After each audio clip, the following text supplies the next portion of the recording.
Gua B17 dan gua pendukung 01.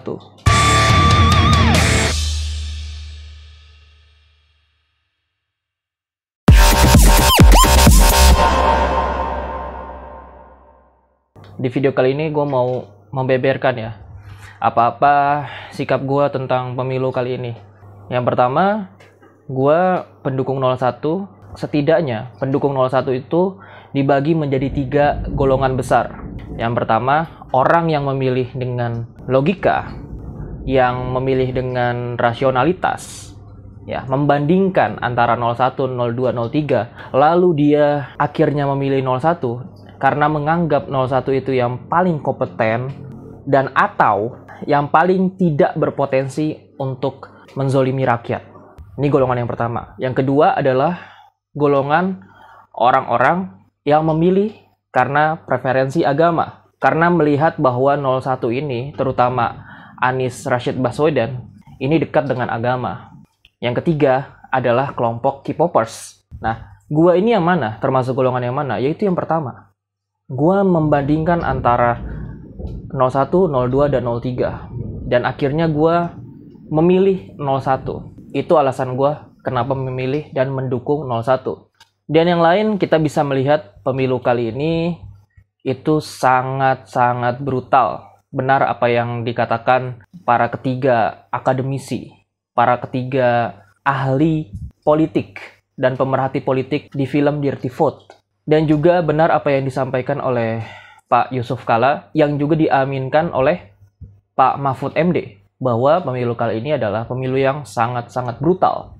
Dan perlu lu ketahui bahwa orang-orang cerdas ini, orang-orang yang ahli ini, orang-orang yang berintegritas ini, tidak mungkin dia mengatakan sesuatu tanpa dipikir dulu. Bahkan soal Dirty Vote ya, itu semuanya, semua fakta-faktanya bisa kita lihat sendiri. Bisa kita riset sendiri kalau kita mau. Jadi kalau ada orang bodoh yang bilang Dirty Vote itu adalah fitnah, maka dipersilahkan untuk dia memberikan bukti yang sebaliknya. Yang bilang bahwa Dirty Vote itu adalah hoax, adalah bohong, adalah fitnah. Dan ketika video ini dibuat dan juga diupload, pemilu 2024 sudah lewat, sudah sebulan lebih lewat, dan KPU secara resmi sudah menyatakan pemenangnya, yaitu 02. Sebenarnya ya, semua orang yang masih punya hati dan otak pasti mengerti bahwa pemilu kali ini itu sangat-sangat hancur, sangat-sangat tidak demokratis. Dengan Joko Widodo selaku Presiden Republik Indonesia saat ini, itu secara tidak langsung, walaupun dia tidak mungkin mengungkapkan dengan kata-katanya ya, itu kemungkinan besar dan secara tidak langsung mendukung anaknya yang menjadi calon wakil presiden dari pihak 02, yaitu Gibran Rakabuming Raka. Kalau Jokowi ini berintegritas, pastinya dia akan mewanti-wanti anaknya dulu. Tanya, apakah anaknya itu pantas menjadi wakil presiden atau tidak? Kita semua tahu, para ahli semua tahu, bahwa setiap warga negara diperbolehkan memang untuk menjadi wakil presiden. Walaupun itu anaknya presiden. Tapi, ada kriteria-kriterianya. Yang tadinya pemilu itu memang di Indonesia selalu ribut, ini malah tambah ribut lagi gara-gara mereka tuh. Dan apakah gue bikin video ini ngomong di sini karena gue kecewa karena 01 kalah? Kalaupun kalah ya, gue bukanlah orang yang kekanak-kanakan soal politik. Waktu 2019, gue itu pemilih Prabowo loh. Dan walaupun pemilu 2019 itu sangat hancur, bahkan ada isu-isu kecurangan, ya, itu gue tetap biasa aja gitu. Tapi saat ini, gue turun juga. Gue ngomong juga akhirnya. Singkatnya begini teman-teman. Gue lebih pengen 02 didiskualifikasi dibanding 01 menang. Jadi ini bukan kefanatikan gue dengan Anies atau dengan Caimin. Enggak. Lu kalau nanya gue, apa kekurangan dari Anies Rashid Baswedan dan Muhaimin Iskandar? Gue bisa ngomong panjang lebar tentang kekurangan-kekurangan mereka. Gue bisa mengkritik mereka. Karena gue bukan pemilih fanatik. Gue bukan pemilih fanatik seperti projo-projo itu. Makanya dulu ya, simpatisan FPI itu dianggap sebagai fanatik kepada Habib Rizik.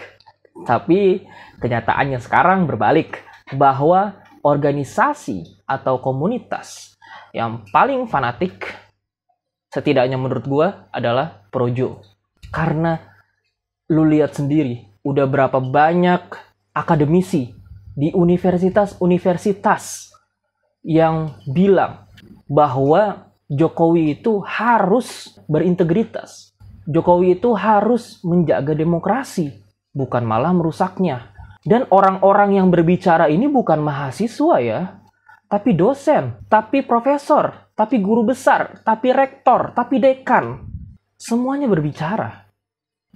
Jadi saat ini, pihak 01 sudah resmi membawa kasus pemilu ini, proses pemilu ini ke Mahkamah Konstitusi. Sedangkan setahu gua 03 belum dan akan membawa ini ke MK juga. Jadi saat ini, setahu gua masih ada waktu untuk mengulang pemilihan umum dan masih ada waktu untuk memakzulkan Jokowi. Bertarunglah dengan integritas kalian, wahai wakil-wakil rakyat. Kalau kalian benar-benar wakil rakyat ya, kalau kalian wakil partai politik, gua sarankan DPR itu, yang tadinya kepanjangan Dewan Perwakilan Rakyat, itu diganti aja menjadi DP3, Dewan Perwakilan Partai Politik. Biar masyarakat nggak dibodoh-bodohi oleh kalian yang tadinya mengemis-ngemis suara kami, tapi hanya mendengar suara ketua partai. Jadi, sangat bodoh apabila ada orang yang bilang pemilu kali ini baik-baik saja. Karena kalau mereka bilang ini baik-baik saja, ya mereka harus mengungkapkan data-datanya. Bilang tuh depan Pak JK, bilang tuh depan Pak Mahfud, bilang tuh depan Bu Bivitri, dan beberkan tuh data-data kalau lu punya ya, ke semua dosen-dosen di universitas yang sudah berbicara tentang pemilu kali ini. Itu aja mungkin yang gue bisa sampaikan pada video kali ini. Terima kasih sudah menonton. Jangan sampai nyawa-nyawa manusia yang hilang akibat reformasi 1998 itu sia-sia karena rusaknya pemilu pada tahun 2024 ini. Itu aja dari gue, AB17. Salam perubahan.